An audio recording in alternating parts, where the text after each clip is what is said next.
ಮತ್ತೆ ಇನ್ನೊಮ್ಮೆ ಸೋನಿಯಾ ಗಾಂಧಿ ಅವರಿಗೆ, ರಾಹುಲ್ ಗಾಂಧಿ ಅವರಿಗೆ ಮತ್ತೆ ನಮ್ಮ ಪಕ್ಷಕ್ಕೆ, ನಮ್ಮ ಎಲ್ಲ ಲಕ್ಷಾಂತರ ಕಾರ್ಯಕರ್ತರಿದ್ದಾರೆ ಕಾಂಗ್ರೆಸ್ ಪಕ್ಷಕ್ಕೆ, ಅವ್ರಿಗೆಲ್ಲರಿಗೂ ಕೂಡ ಧನ್ಯವಾದಗಳನ್ನು ಹೇಳಿ ಇವತ್ತು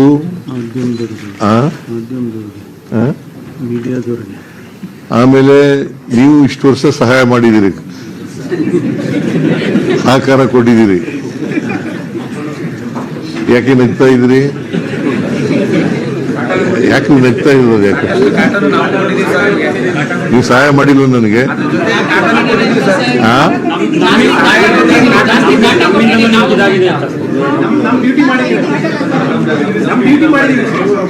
ಎಲ್ಲ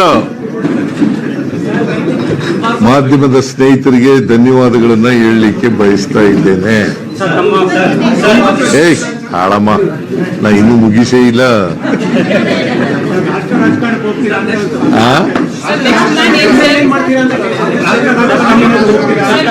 ಈಗ ಹೈಕಮಾಂಡ್ ಅವರು ನನಗೆ ರಾಜ್ಯಸಭಾಕ್ಕೆ ಹೋಗಿ ಅಂತ ಹೇಳಿದ್ರು,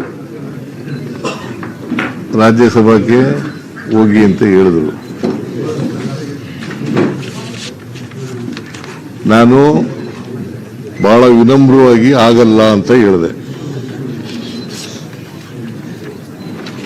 ನಾನು ರಾಷ್ಟ್ರ ರಾಜಕಾರಣದಲ್ಲಿ ನನಗೆ ಆಸಕ್ತಿ ಇಲ್ಲ, ರಾಜ್ಯ ರಾಜಕಾರಣದಲ್ಲೇ ಇರ್ತೀನಿ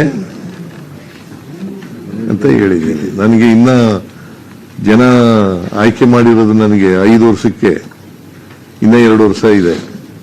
ಅಲ್ಲಿವರೆಗೆ ಕರ್ನಾಟಕದ ಜನಗಳ ಪರವಾಗಿ ಮತ್ತು ನಮ್ಮ ಕ್ಷೇತ್ರದ ಜನಗಳ ಪರವಾಗಿ ಮುಂದಿನ ರಾಜಕೀಯ ಪಯಣದಲ್ಲಿ ನಿಮ್ಮ ಪಾತ್ರ ಹೇಗಿರುತ್ತೆ ಸರ್ಕಾರದ ವಿಚಾರದ ಸಂದರ್ಭದಲ್ಲಿ?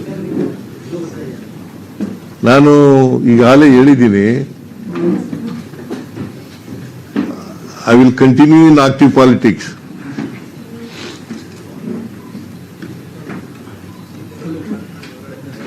ನಾನು ಕೋಮು ಶಕ್ತಿಗಳ ವಿರುದ್ಧ ಹೋರಾಟ ಮಾಡ್ತೀನಿ ಅಂತ ಹೇಳಿದ್ದೀನಿ. ರಾಜಕೀಯ ಪಾತ್ರ ಅಂದ್ರೆ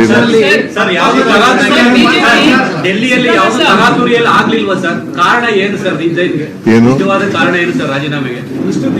ನಾನು ಮೊದಲಿಂದ ಹೇಳ್ತಾ ಇದ್ನಲ್ಲ, ಹೈಕಮಾಂಡ್ನವರು ಯಾವಾಗ ಹೇಳ್ತಾರೆ ಆವಾಗ ಕೊಡ್ತೀನಿ ಅಂತ ಹೇಳಿದ್ದೆ. ಒತ್ತಡ ಏನಾಗ್ತದೆ?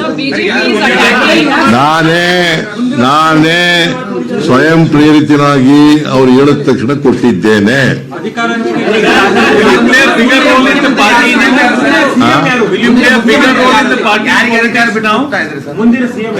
ಒಬ್ರು ಕೇಳಿದ್ರೆ ಹೇಳ್ಬೋದು, ಎಲ್ಲ ಒಟ್ಟಿಗೆ ಕೇಳಿದ್ರೆ 4 ಜನ 5 ಜನ ಕೇಳಿದ್ರೆ ಯಾರಿಗೂ ಉತ್ತರ ಕೊಡೋದು?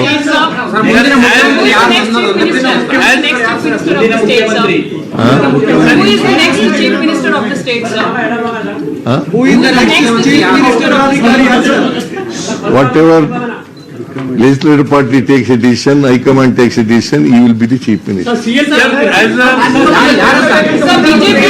a Chief Minister.